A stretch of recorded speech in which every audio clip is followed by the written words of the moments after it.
ॐ सहना भवतु सहनौ भुनक्तु सह वीर्यं कर्वावहै तेजस्विनावधीतमस्तु मा विद्विषावहै।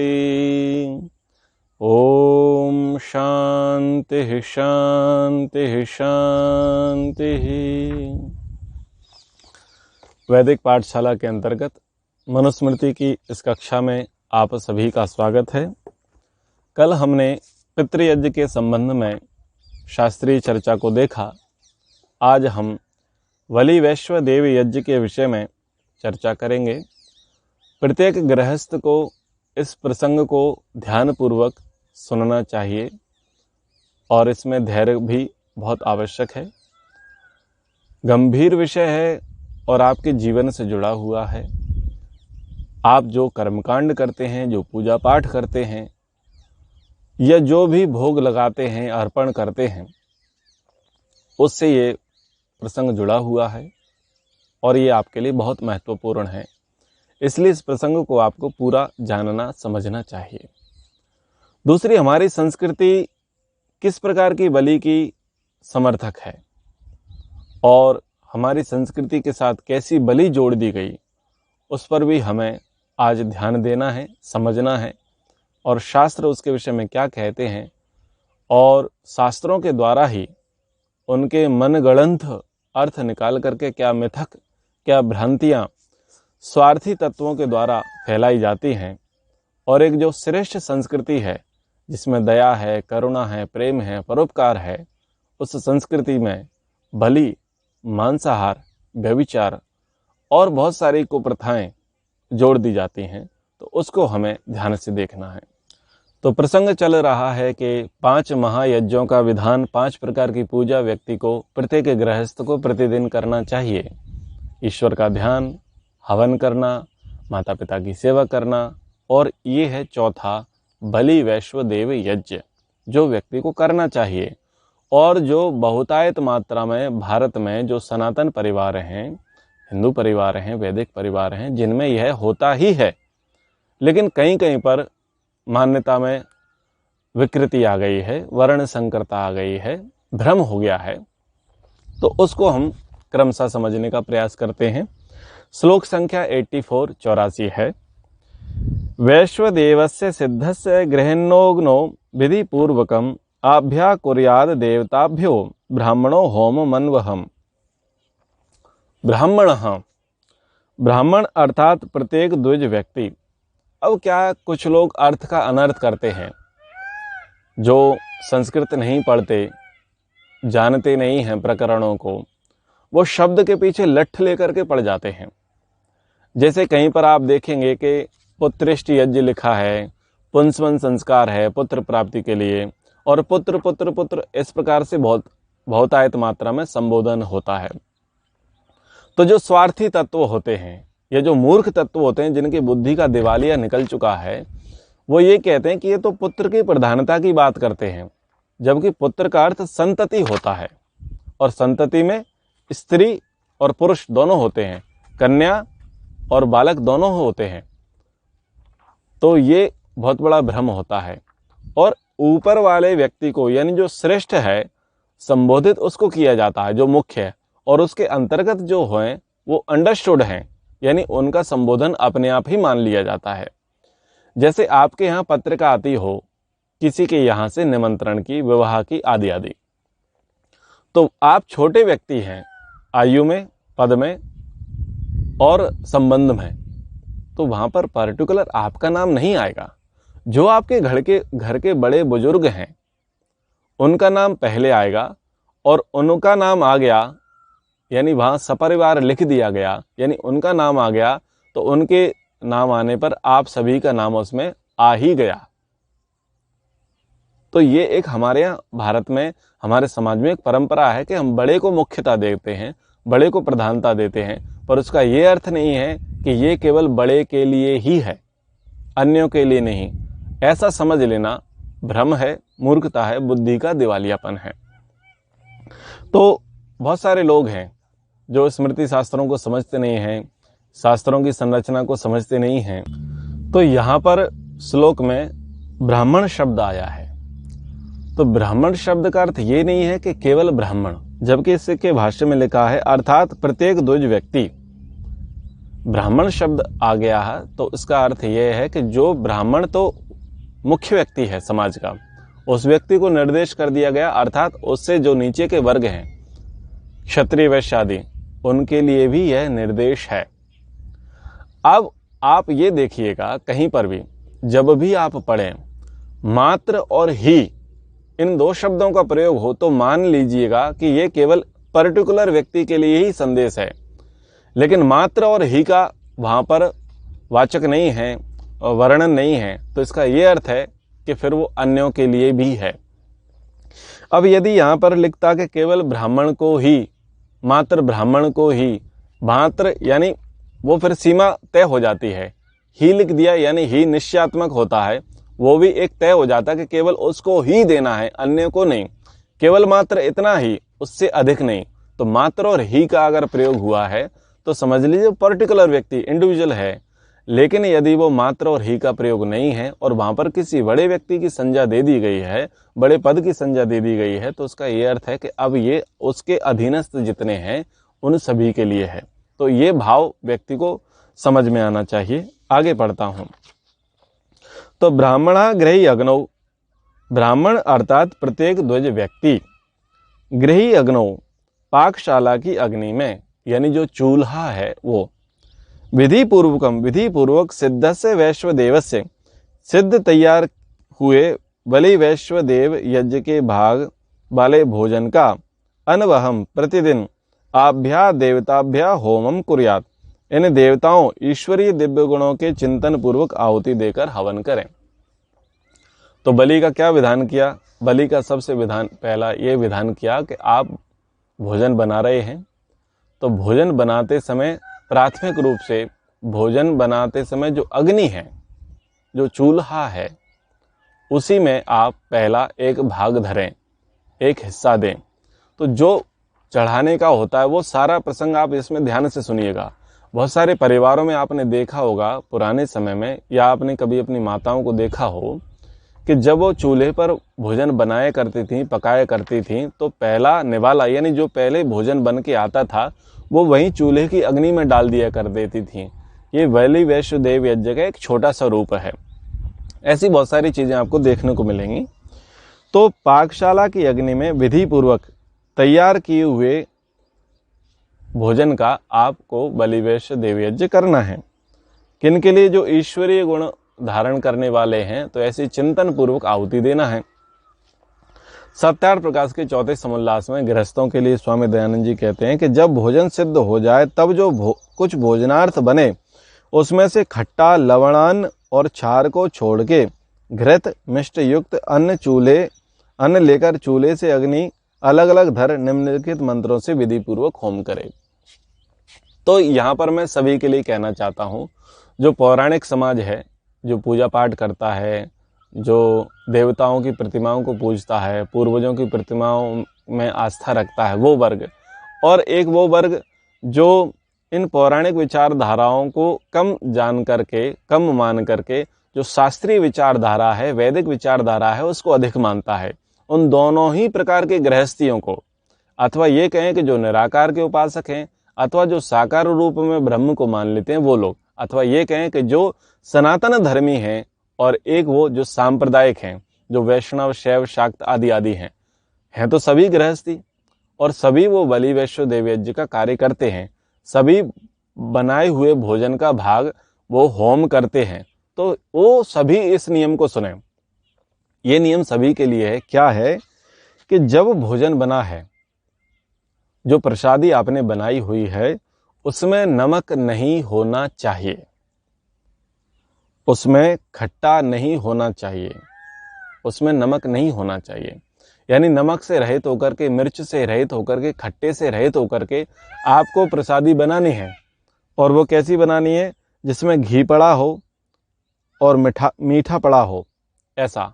यानी जिसमें मिष्ठान्न हो और घृत हो, उससे बना हुआ सिद्ध किया हुआ आपकी पूड़ी हो, आपकी रोटी हो, आपके चावल हो, आपका कोई भी मिष्ठान्न हो, आपने बनाई है खीर या हलवा है, ये सब, इनमें किसी में भी नमक ना हो, तीखापन ना हो, यानी तीखा हो ही नहीं, और खट्टा कुछ भी ना हो।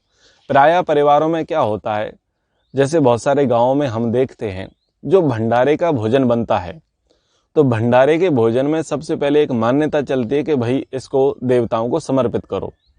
तो आलू टमाटर की सब्जी भी बनी है, दही बड़े भी बने हैं, खीर भी बनी है, पूड़ी भी बनी है, सब बना है, वो सारा का सारा वो वहां अग्नि में डाल देते हैं, भट्टी में, अग्नि के रूप में। फिर जिनकी मंदिरों में आस्था होती है, वो मंदिरों में भी उस भोग को भिजवा देते हैं। ठीक है। अच्छा, फिर घरों में कुछ कार्यक्रम हैं, जैसे अमावस्या है, पूर्णिमा है, दीपावली आई हुई है, जन्माष्टमी आई हुई है, होली का पर्व है, अथवा घर में हवन हुआ है।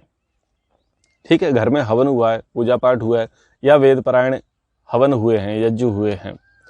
इनमें क्या करते हैं कि जो भोजन बना है, प्रसादी बना है, वो सारा का सारा लेकर के भाग के रूप में, आहुति के रूप में डाल देते हैं।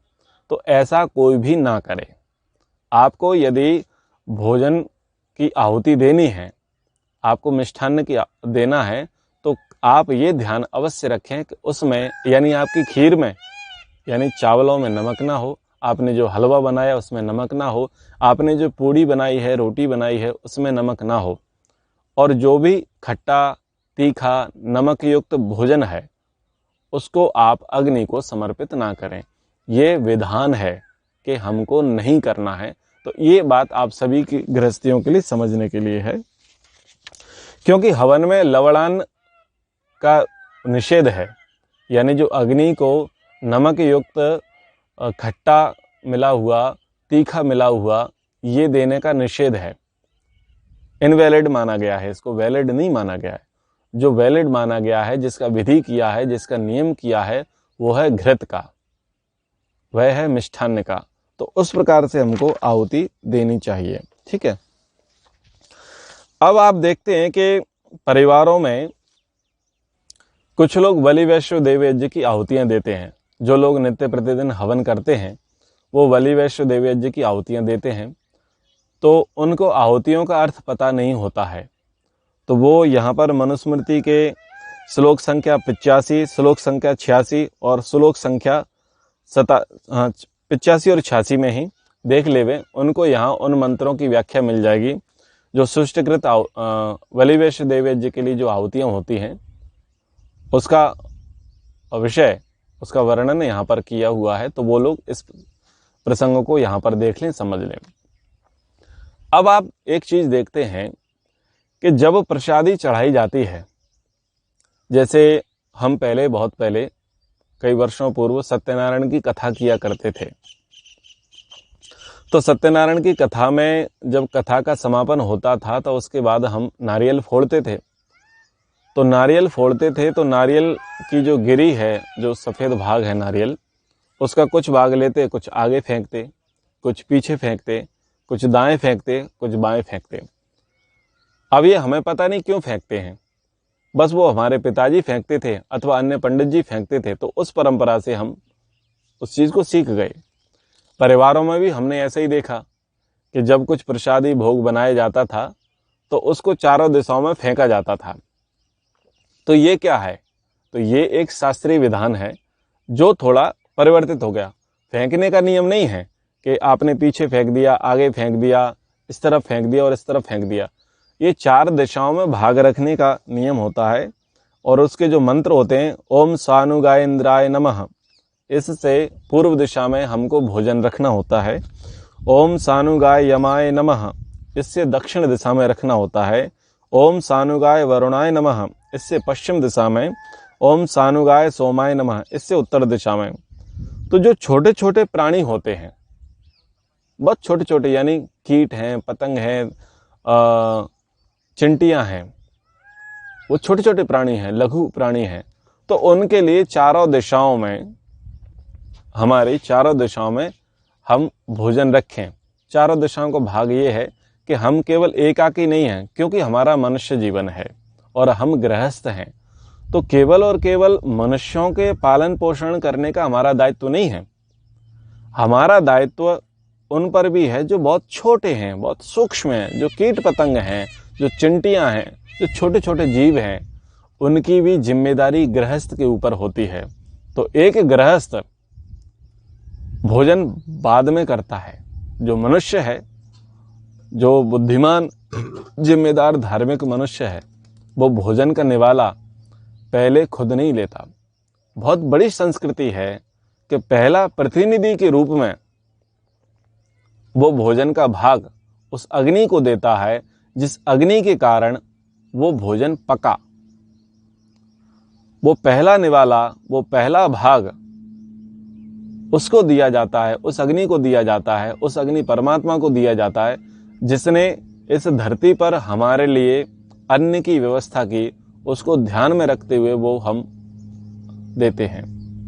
वो पहला निवाला, वो पहला भाग अन्न का जो हम अग्नि को देते हैं, वो उसके लिए है जो हमारे मार्गदर्शक हैं, जो हमारे अग्रणी हैं। तो अग्नि को जो भाग दिया जाता है वो बहुत महत्वपूर्ण है और ये धार्मिक कर्तव्य है और आध्यात्मिक भी इसमें बहुत कुछ भरा पड़ा है। तो पहला हमने अग्नि को समर्पित कर दिया, फिर बहुत सारे देवों के लिए हमने समर्पित कर दिया, जो आप बलिवेश देवयज्ञ की आहुतियों में आप देख लेंगे। फिर क्या किया, हमने अभी भोजन नहीं किया है। हमने भोजन का भाग अपने घर की पूर्व दिशा में, अपने घर की पश्चिम दिशा में, अपने घर की उत्तर दिशा में और अपने घर की दक्षिण दिशा में, यानी चारों दिशाओं में, ये चारों दिशाओं में रखने का भाव ये था कि हमारी चारों ओर चारों प्रकार की जिम्मेदारियां हैं। पशुओं की, पक्षियों की, वृक्षों की, वनस्पतियों की, मनुष्यों की, इन सभी, यानी जो जलचर हैं, जो थलचर हैं, जो नभचर हैं, जो गगनचर हैं, ये जो चार प्रकार की सृष्टि है, अंडज, स्वेदज, उद्भिज, जरायुज, इन सभी की हमारी जिम्मेदारी है। इनके पालन पोषण की हमारी जिम्मेदारी, हमारा कर्तव्य है, क्योंकि मनुष्य जीवन के लिए कहीं ना कहीं वो उपयोगी हैं। और यदि वो उपयोगी ना होते तो वो उन जीवों की रचना ईश्वर करता ही नहीं। तो कृतज्ञता पूर्वक हमारा धर्म, हमारा कर्तव्य बनता है कि हम उन सभी का ध्यान रखें। तो इसलिए ये चार आहुतियां, ये जो चार भाग छोड़े जाते हैं। फिर आप कभी कभी देखते होंगे कि जब दीपावली का अवसर आता है या कोई बड़ा पर्व होता है या कुछ विशेष कार्यक्रम घरों में होते हैं, तब ये चारों दिशाओं में रखने के अतिरिक्त भी हम बहुत स्थानों पर भोजन का भाग रखते हैं। तो यहाँ पर कहा, द्वार पर, घर के दरवाजे पर हम भोजन का भाग रख देते हैं, रोटी रख देते हैं, ताकि कोई आए, कोई प्राणी आए, कोई पशु आए, कोई पक्षी आए, वो आए और वो खाली ना जाए, उसको भोजन मिल जावे। फिर हम जल के पास में, जलों में भोजन रखते हैं, क्योंकि जो जलीय जीव हैं, यानी मछली आदि, उनके लिए हम आटा डालते हैं, जो वो चुंगते हैं, जिनसे उनका जीवन चलता है, जो उनको खाने में प्रिय होता है, ऐसा भोज्य पदार्थ हम जलों में डालते हैं। वनस्पतियों के समीप रखते हैं, जो पेड़ होते हैं, बड़े बड़े वृक्ष होते हैं या छोटे छोटे पौधे होते हैं, उनकी टहनी, जो मूल है, जो जड़ है, जो तना है, वहाँ पर भी हम भोजन का कुछ भाग रखते हैं, ताकि उस पेड़ के अधीनस्थ, उसके आश्रय से जितने जीव हैं, वो जीव उसका भरण पोषण कर सकें, उससे अपना भरण पोषण कर सकें। फिर जो ऊखल मूसल होता है, यानी जो चकिया होती है, यानी जहाँ पर हम अन्न कूटते हैं, धान कूटते हैं, दालों को कूटते हैं, जो अन्न को शोधन किया जाता है, तैयार किया जाता है, उस स्थान पर भी हम अन्न का भाग रखते हैं, भोजन का भाग रखते हैं, ताकि उस जगह से भी हमने अपने गृहस्थ को चलाने के लिए, अपने भरण पोषण करने के लिए हमने अन्न को प्राप्त किया है, अन्न को शोधित किया है। तो उस जगह के लिए हमारा धन्यवाद है। तो बहुत बड़ा विज्ञान हमारे बलि वैश्व देव यज्ञ के अंतर्गत कृतज्ञता है कि हमने घर के दरवाजे पर भी भोजन रखा, यानी कोई व्यक्ति आए, वो खाली ना जाए, उसको भोजन मिले। हमने जल के अंदर भी भोजन डाला है, अर्थात जो जलीय जीव हैं उनको भी भोजन मिल सके। जिस स्थान पर, यानी जो पेड़ है, जो वृक्ष है, जो हमें ऑक्सीजन देता है, जो हमें औषधियाँ देता है, जिससे हमें वनस्पतियाँ प्राप्त होती हैं, जिससे हम फल फूल प्राप्त होते हैं, जिससे हम उपभोग करते हैं, जो रोग नाशक होते हैं, जो रोग प्रतिरोधक होते हैं, जो खाने में स्वादिष्ट होते हैं, जो सूंघने में सुगंधित होते हैं, इनका भी तो हमारे ऊपर उपकार है। तो इन वनस्पतियों के, इन वृक्षों के, इन औषधियों के अधीनस्थ भी बहुत सारे जीव जंतु हैं, जिन जीव जंतुओं का आसरा सहारा वो वृक्ष है। तो उनके लिए भी हमने वहां पर जाकर के उनके लिए भोजन रखा, उनका हिस्सा रखा। कितना बड़ा सोच, कितना बड़ा दर्शन हमारा रहा है जीव दया को लेकर के, करुणा को लेकर के, प्रेम को लेकर के, परोपकार को लेकर के। लेकिन कुछ स्वार्थी मूर्खों ने इसमें बलि जोड़ दिया, मांस जोड़ दिया और पता नहीं क्या क्या जोड़ दिया। लेकिन ऐसी संस्कृति हमारी नहीं है। हमारी संस्कृति तो वहां तक भी जाती है कि जहां पर कोई अदृश्य जीव है, यानी जो भी जीव हमें नहीं दिख रहे हैं, हम उनके लिए भी भोजन रखें। और ऊखल मूसल यानी वो हमारा प्रयोगशाला, वो हमारा शिल्प क्षेत्र, जहाँ से हम निर्माण करते हैं भोज्य पदार्थों का जहाँ शोधन करते हैं, वो स्थान भी हमारे लिए आदरणीय है, सत्कार करने के योग्य हैं। तो उस स्थान पर भी हम उन जीवों को, यानी वहाँ पर जो चिंटियाँ हैं या जो भी सूक्ष्म जीव हैं, लघु जीव हैं, उनको वहाँ हम भोजन रखते हैं। भाव ये है कि इस स्थान से हम मनुष्यों के भोजन करने योग्य सामग्री तैयार हुई है, तो उस स्थान के प्रति कृतज्ञता व्यक्त करने के लिए हम वहाँ पर भी भोग रखते हैं। फिर आप देखते होंगे कि विशेष विशेष कर्मकांडों में या किसी किसी परिवारों में घर के कोनों में भी भोजन रखा जाता है। ईशान कोण में, वायव्य कोण में, नैऋत्य कोण में। यह भी एक बलिवैश्य देवयज्ञ का ही विधान है, उसी की परंपरा के अंतर्गत आता है। जैसे 4 दिशाओं में मैंने कहा कि हम कभी ऐसे पूर्व की ओर फेंक देते हैं, फिर पश्चिम में फेंक देते हैं, फिर उत्तर में फेंक देते हैं, दक्षिण में फेंक देते हैं। तो फिर कहीं कहीं पर बहुत सारे परिवारों में बहुत सारे लोग और बहुत सारे कर्मकांडों में ऐसा भी होता है कि वो भोजन को नीचे गाड़ते भी हैं और ऊपर भी फेंकते हैं। तो ये गाड़ना और फेंकना उचित नहीं है। ऊपर रखने का अर्थ यह होता है कि जो आपके घर के ऊपर है, घर की जो छत है, उस छत पर भी आप भोजन रखें। यानी क्योंकि छत पर आपके पक्षी आएंगे, उन पक्षियों को दाना मिले, उनको रोटी मिल जाए, उनको चावल मिल जाए, उनको पानी मिल जाए। और नीचे यानी जो केंचुए आदि हैं और भी जो जीव हैं जो धरती के अंदर हैं, आपके पाद तल, पैरों के नीचे हैं, उनको भी आपको भोजन दे दें।